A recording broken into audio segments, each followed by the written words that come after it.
नमस्कार, मैं रविशंकर। आज हम क्लास 12 फिजिक्स के संधारित्र का पार्ट 4 पढ़ेंगे।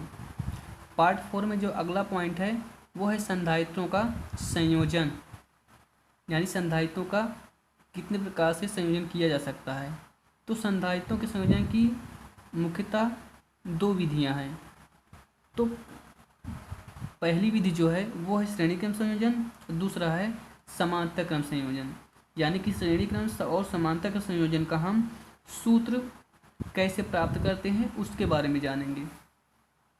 तो पहला स्टेप है श्रेणी क्रम संयोजन, यानी संधारित्रों के श्रेणी क्रम संयोजन।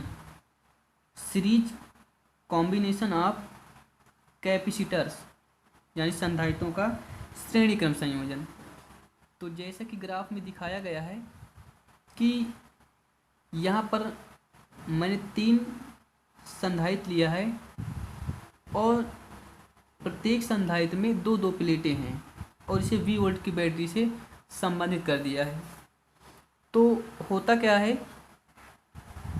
कि पहले संधारित्र की पहली प्लेट को बैटरी के धन सिरे से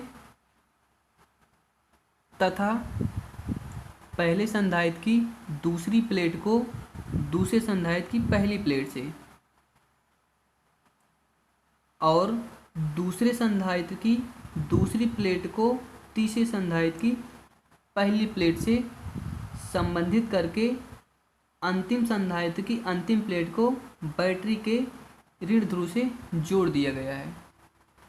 तो इस प्रकार से इनका कॉम्बिनेशन, यानी कि ऐसे इसको रखा जाता है।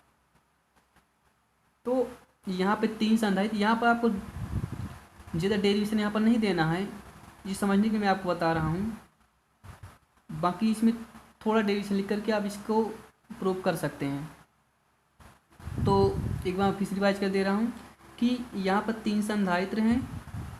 अब तीनों संधारित्रों की जो धारिताएँ हैं वो C1, C2, C3 हैं और प्रत्येक की उल्टा V1, V2, V3 हैं।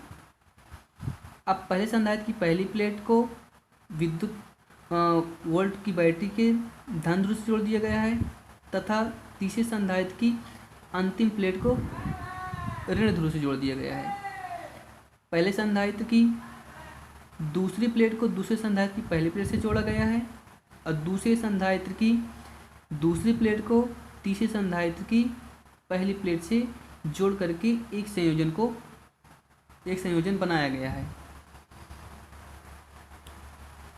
अब होता क्या है, जैसे इसको जोड़ा जाता है तो पहले संधारित्र की पहली प्लेट पर एक समान धनावेश उत्पन्न हो जाता है तथा प्रेरणा द्वारा दूसरे संधारित्र पर आंतरिक बिंदु पर पहले संधारित्र की दूसरी प्लेट पर आंतरिक बिंदु पर एक समान रूप से ऋण आवेश वितरित हो जाता है। इसी प्रकार से यह प्रक्रिया चलती रहती है और यहाँ से इलेक्ट्रॉन आकर ऋण आवेश पर समाप्त हो जाते हैं। तो अब यहाँ से इसकी थोड़ी सी डेरिवेशन की बात करें तो माना कोई 3 संधारित्र जिनकी धारिताएँ क्रमशः C1, C2, C3 हैं, संधारित्रों की उल्टाएँ क्रमशः V1, V2, V3 हैं, अतः श्रेणी क्रम संयोजन में आवेश का मान समान होता है। इतना डेरिवेशन आपको देना है। यानी कि इसी के अनुसार जैसे ग्राफ में दी गया है, मान 3 संधारित्र C1, C2, C3 हैं जिनकी उल्टा या विभवांतर V1, V2, V3 हैं, अतः श्रेणी क्रम संयोजन में आवेश का मान समान होता है।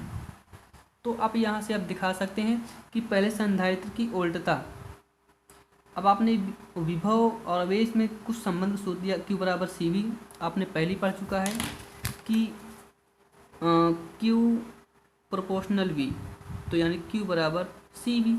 तो पहले संधारित्र की उल्टा V1 बराबर Q बाई C1, इसको समीकरण नंबर 1 मान लेते हैं। अब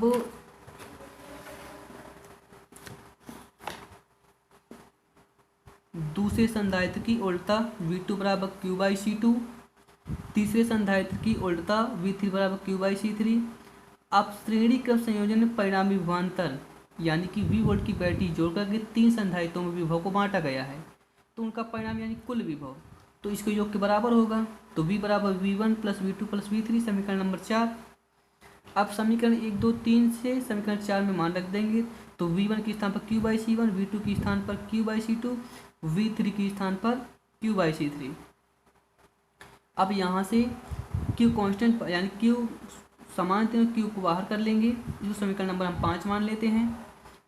अब यदि संधारित्र एक ही हो तो उसे QoH देने पर उसकी उल्टता V होगी। तो उस अवस्था में जो इसका फार्मूला होगा V बराबर Q/C समीकरण नंबर 6। अब समीकरण 5 में 6 से समीकरण 6 से V का मान रखेंगे तो Q/C Q से Q यहाँ कैंसिल हो जाएगा। तो ये सूत्र आपका प्राप्त हो जाएगा 1/C बराबर 1/C1 plus 1/C2 plus 1/C3।